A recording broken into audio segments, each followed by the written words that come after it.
ใช่ใช่ไหมไม่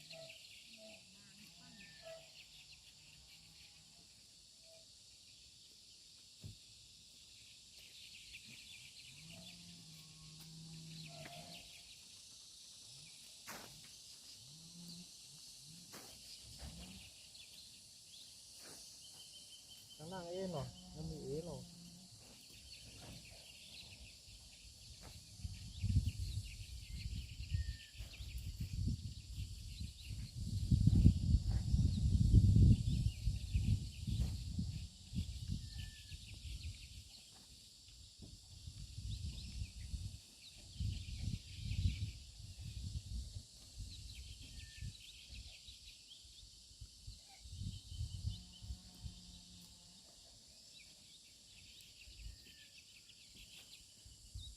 มันด้านคือโรยมันด้านไก่ขับชิงไก่เพิ่มไปมันเลื่อนใหญ่ไวเลยเลื่อนใหญ่ไก่เพิ่ม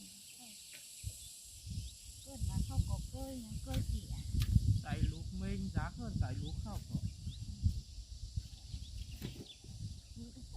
ดีเองมันดีเพิ่ม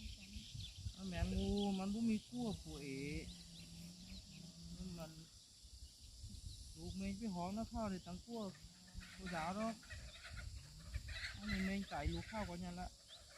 ทางจกแอ่ยันบอกหิมฟาร์มแล้วเข้าฟังแล้ว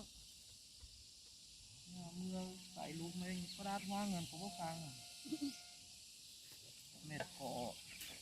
chán chè đó là bóc cua ti chán mà กั้วตีเม็ดเกาะเดี๋ยวหอดกระดาษก็บ่มีได